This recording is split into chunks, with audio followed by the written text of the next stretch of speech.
Bonjour Chris. Bonjour, bonjour. Et bonjour Anthony. Bonjour. Puisque aujourd'hui vous êtes deux invités dans le podcast à la maison pour parler de la vie pendant le confinement, mais aussi de plein d'autres choses. Merci d'être tous les deux dans ce nouvel épisode du podcast. La tradition veut que je demande tous les jours à la personne qui est invitée quel morceau il ou elle voudrait entendre pendant le début de l'interview. Alors, comme vous êtes deux, soit vous vous mettez d'accord sur un morceau, soit vous me donnez chacun le morceau que vous avez envie d'entendre et on écoutera un puis l'autre. Je pense qu'on est d'accord sur celui-là. Ouais. Ok. C'est la chanson, c'est une chanson en anglais. Ça s'appelle Escape, The Pina Colada Song. Alors pour vous, comment ça se passe le confinement ? Dans quelles conditions de confinement vous êtes depuis maintenant un peu plus d'un mois ? Alors nous, c'est un peu particulier quand même, parce que on est tous les deux dans un studio de 18 mètres carrés Ouais. qu'on partage à deux du coup, depuis maintenant un mois, hein, ça doit faire. Un mois, oui, depuis le début du confinement. Hein. Comment ça s'est passé au début ? Vous avez réfléchi à ce que vous alliez faire ? Vous vous êtes retrouvé bloqué ? Hein. C'est un choix ? C'est...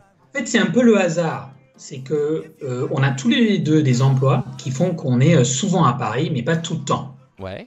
Et donc, étant frères et on s'entend bien, en fait, on a loué un studio qu'on partage.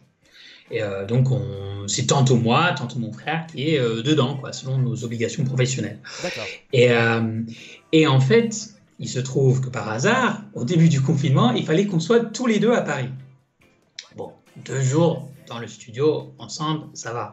Sauf que c'est à ce moment-là qu'on a décrété le confinement et du coup, on s'est retrouvés coincés dans le studio. Et donc, évidemment, au début, le confinement, c'était 2 semaines. Bon, comme je pense à peu près tout le monde, on s'était dit, bon, ça va forcément durer plus longtemps. Et donc, de fil en aiguille, un mois plus tard, on est toujours dans notre studio de 18 mètres carrés. Ouais. Et ça va ? Vous supportez encore ?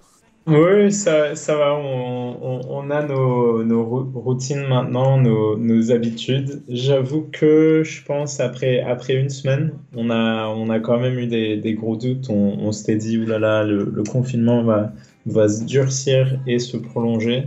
Est-ce qu'on serait réellement capable de tenir dans 18 mètres carrés à deux pendant un mois? Et maintenant, on apprend que ce sera quand même 2 mois, hein.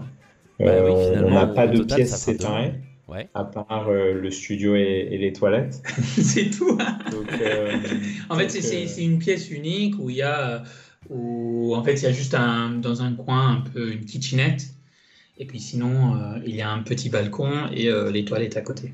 Ouais. donc ouais, c'est vrai que une semaine après, on s'était posé la question de savoir si on allait descendre chez nos parents dans les Alpes qui ont un maison du coup avec un jardin. Mais vu que nos parents sont quand même assez âgés, on a préféré pas prendre le risque de les contaminer. On ne savait pas, peut-être qu'on était des porteurs sains. Ouais. Donc on s'est dit, vaut mieux ne pas se rendre chez eux, parce que si on se rend chez eux, on va avoir un peu peur de les mettre un peu en danger. On va chez eux et on s'isole dans une partie de la maison, mais on n'était pas à l'aise. On était parti loin dans notre réflexion quand même. On s'était dit, bon, nos parents, ils vont aller tous les deux à la gare, chacun dans sa voiture. Ils nous laisseraient une voiture qu'on ramènerait à la maison et ensuite on se confinerait au premier étage et eux au rez-de-chaussée. Ouais. Et tout ça pendant 2 semaines, histoire d'éviter de contaminer nos parents. Mais finalement, on s'est dit vraiment... si c'est pour être confiné là-bas, autant l'être ici et on sera moins stressé, on sera plus indépendant. Vous continuez à travailler tous les deux de votre côté, enfin chacun de votre côté pendant cette période ou justement l'un d'entre vous ou les deux ont dû arrêter ? Non, moi je continue à travailler tout le temps. Le confinement, ça n'a pas vraiment changé mon rythme de travail, mais c'était aussi parce que j'étais un peu habitué déjà, dans le cadre de mon travail, à travailler de temps en temps chez moi. Donc, ça m'a pas trop impacté. Chris, Moi, non, pas trop non plus. En fait, comme on avait dit à la base, on avait tous les deux des emplois qui faisaient qu'on n'était pas posé dans un lieu fixe. On était souvent à Paris, mais pas tout le temps. On travaillait tous les deux en télétravail déjà. Alors, et pas tout le temps, hein. On devait souvent aller voir des personnes avec qui on travaillait, des clients. Mais bon, on a pu s'adapter relativement facilement, hein. D'accord. Et sur le reste du temps, sur les occupations, comment vous vous organisez? Parce que, par exemple, pour regarder un film, alors là, tout à l'heure, vous étiez d'accord sur la chanson. Est-ce que vous vous mettez d'accord sur ce que vous regardez ou est-ce que chacun est sur son ordinateur, dans son coin et regarde avec un casque sur les C'est un peu oreilles? des deux. C'est un peu des deux. C'est que moi, je vais proposer à mon frère, tiens, Anthony, ça te dit pas de regarder tel film et si ça le branche, bah, très bien, on regarde le film ensemble. Si ça le branche pas, bah, je regarde ça tout seul dans mon coin. mais c'est quand même la plupart du temps, ce qui se passe, c'est que l'un de nous va proposer un film pour la soirée. En principe, tant que c'est pas affreux, Ouais. l'autre accepte. D'accord. Et juste, on se met d'accord d'alterner un peu les goûts de chacun. Et puis, bon, il faut dire, c'est que si déjà à la base, on partageait un studio, c'est quand même qu'on s'entendait un minimum bien ensemble, hein. Ouais. Et moi, ce que moi j'aime bien dire, c'est que moi je trouve c'est un peu comme faire du camping, sauf que la tente est un peu plus grande que d'habitude, quoi. Ouais. On est là dans notre petit Ouais. espace et on va pas plus loin. Ça nous est déjà arrivé de faire 1 ou 2 semaines de camping ensemble, de partir en vacances ensemble, peut-être avec des amis et de dormir en tente. Donc on a l'habitude de vivre un peu ensemble. En proximité. Voilà, Là, exactement. Bon, là, c'est vraiment un cas extrême, hein.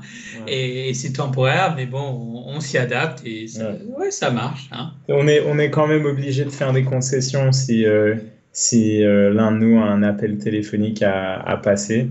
C'est relativement compliqué de le passer, de chacun passer un appel téléphonique en même temps. Ouais. Donc l'un de nous va probablement aller dans la cage d'escalier.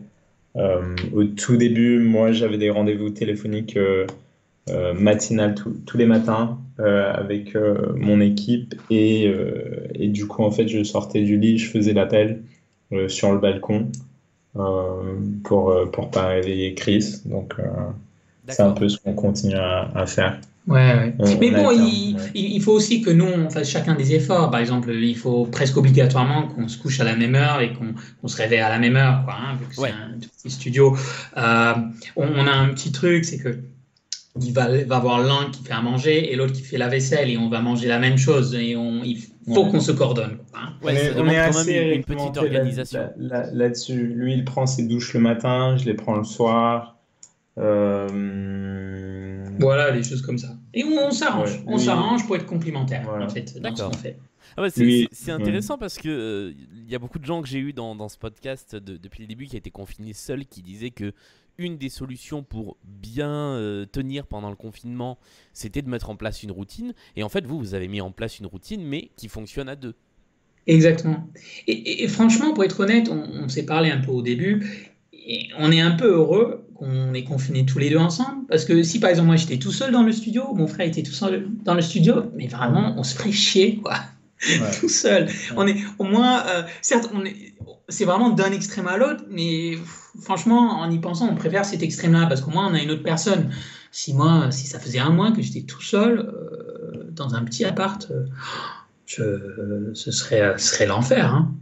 Ouais. Bah ouais. C'est vrai que au moins vous avez peu de place, mais vous n'êtes pas seul. Exactement. C'est ça. C'est ça. Et on vous a pas raconté. On vous a pas raconté qu'on est en train de faire. Ils font des travaux sur notre bâtiment. Ouais, un ravalement de façade. Ils ravalent la façade. Ils ont commencé juste avant le début du confinement. Avec le confinement, ils ont dû arrêter pendant 2 semaines et là, ils ont repris. Et donc, par exemple, à un moment, pendant 4 jours, ils étaient là au marteau-piqueur en train d'attaquer la façade. Alors là, c'est fini, mais vraiment, pendant 4 jours, c'était difficile. Donc, on a un échafaudage devant le bâtiment.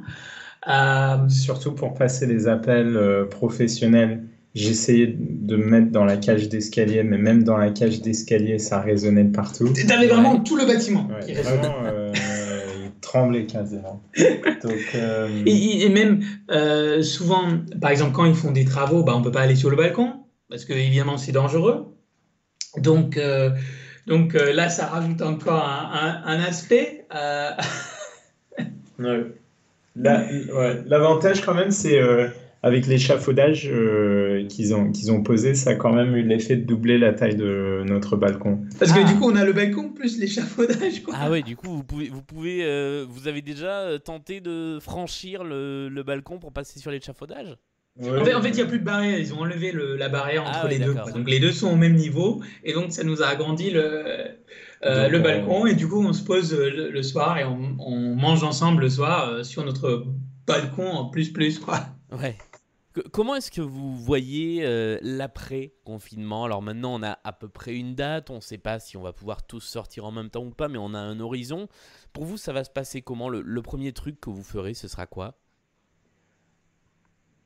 C'est compliqué de savoir ce qui sera ouvert déjà, hein. Même si on peut sortir, après l'annonce de Macron, j'ai quand même l'impression que bars, restaurants, cafés seront fermés. Oui, je pense pas qu'il y aura un Donc, déconfinement brutal. Ce sera progressif. Donc finalement, qu'est-ce qu'on fera?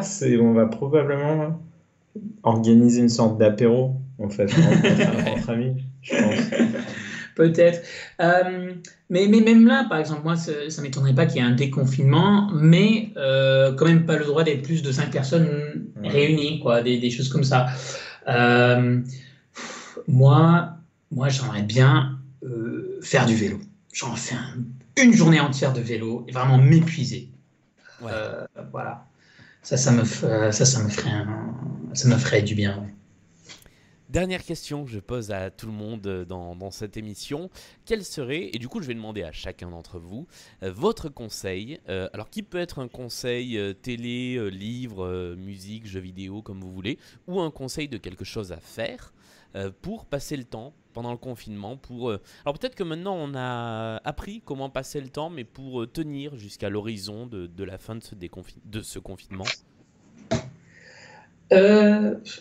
Moi, franchement, moi je vais vous dire, je pense que c'est l'inverse. Je pense qu'un bon truc à faire avec le déconfinement, c'est de s'ennuyer. Parce que maintenant qu'on vit dans un monde où on est connecté à peu près tout le temps, je pense que c'est beaucoup plus difficile de s'ennuyer. Parce qu'on peut tout le temps sortir son téléphone portable et s'informer. Il y a toujours quelque chose à lire. Et donc, je pense que c'est bien, en fait, pendant ce confinement, de prendre le plaisir, le luxe presque, aujourd'hui, de s'ennuyer parfois. Et donc, parfois, en fait, il faut avoir rien à faire. Donc, moi, c'est plutôt ça que je mettrais en avant. Et Anthony? Ouais, et moi, je pense que dans la mesure où le rythme de travail a baissé, je profiterai de faire des choses qu'on fait ni en vacances, ni pendant qu'on travaille. Suivre des cours en ligne sur des sujets qui nous intéressent, mais pour lesquels on n'a pas forcément envie de faire des devoirs dessus. Je pense que c'est plutôt pas mal parce que souvent, on n'a pas envie de faire ces trucs pendant qu'on a notre rythme de travail et de vie sociale régulier parce que ça bouffe juste trop de temps. Et de même, on n'a pas trop envie de le faire pendant les vacances parce qu'on se dit les vacances finalement c'est pour rien faire, c'est pour aller en vacances, voyager quelque part. Donc moi je dirais profitez-en pour si les gens s'intéressent à d'autres matières dont ils ont peu de connaissances dessus, de suivre des cours en ligne sans faire les travaux requis ou quoi que ce soit. Oui, juste pour le plaisir, quoi. Ouais. Voilà. S'inscrire pour le plaisir. En fait, juste écouter et pas faire le travail, mais juste écouter et voir si on arrive à absorber un peu. Ok. Merci beaucoup à tous les deux pour avoir partagé dans ce podcast votre expérience. Bonne suite de confinement, comme je dis un peu à tout le monde, même si cette expression-là est très bizarre. Et merci et à bientôt. Et à bientôt. Merci à vous. beaucoup. Merci à vous. À bientôt. Et pour les gens qui écoutent ce podcast, on se retrouve demain avec une nouvelle petite histoire de confinement. Salut à tous!